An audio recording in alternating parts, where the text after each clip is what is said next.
बैठी के हरन बजेबे कि डीजे जब हम कहीं छै रे रे रे।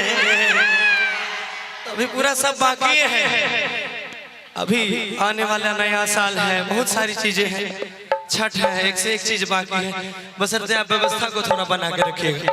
आइए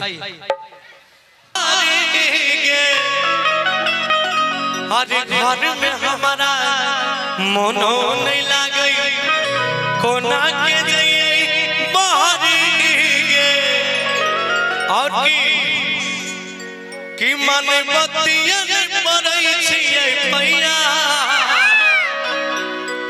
आ कोई नहीं छै के दुख सुनबैया। आइएगा एक बार कि मन बतिया पड़ै छियै पैया कोई नहीं छै के दुख सुनबैया।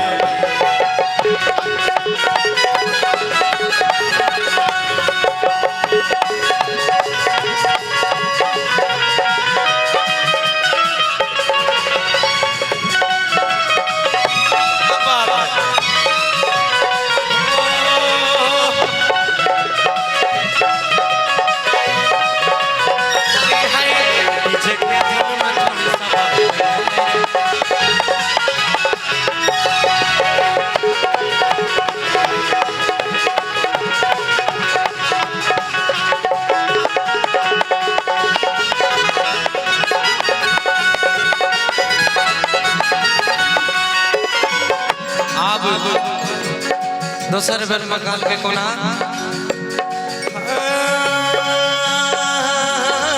नहीं रखे पारा याद आबै छै दाबी के सुतनी है तकिया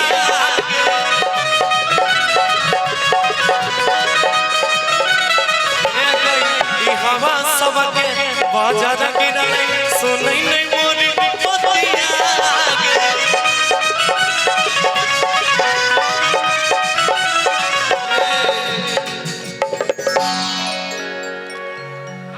कि नहीं रखे बड़ा अरे याद आबै छै कि दाबी के सुतनी है तकिया आगे।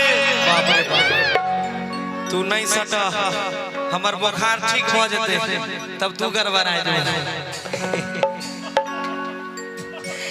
सही बात है, हम अगर ठीक हो गए तो आप गड़बड़ा जाइए से नैरा में रहिए तो ओतक याद आबै छै राज नैरा में रहो राजकुमारी राग आयते एलो तो बेचारी रंग जिए छी काल गई कि नहीं रख बड़ा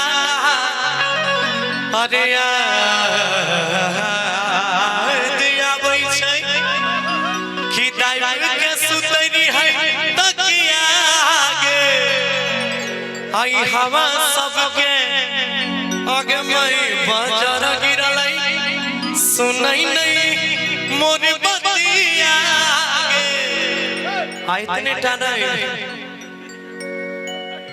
कहना। अच्छा भैया देखिए महिलाओं के दीर्घा में जितने जेंट्स हैं हमारे भैया का आदेश है कि थोड़ा सा इधर से खाली कर दीजिए। हाँ हम नहीं यहाँ से भैया कह रहे हैं आप लोग इधर आ जाइए या उधर आ जाइए जरा सा देख लीजिए। अब देखिए फीमेल तो है नहीं आप लोग तो फीमेल में आपको रहना नहीं है, अब काहे के लिए फीमेल में अपना नाम जुड़वाइएगा। नहीं कुछ लोग होते हैं जरा शक हो हम मर्दाना छे कि छी वो लेडीज के लाइन में चल जाए। बुरा नहीं मानियो भैया मजाक करे छी। काल गई कि मन बतिया में पड़ै छियै पैया आगे कोई नहीं छै के दुख सुनबैया। आया जाए एक बार जोर तालियां बजाइएगा सब कोई आवो कि मन बतिया में पड़ै छियै पैया कोई नहीं छै के दुख सुनबैया।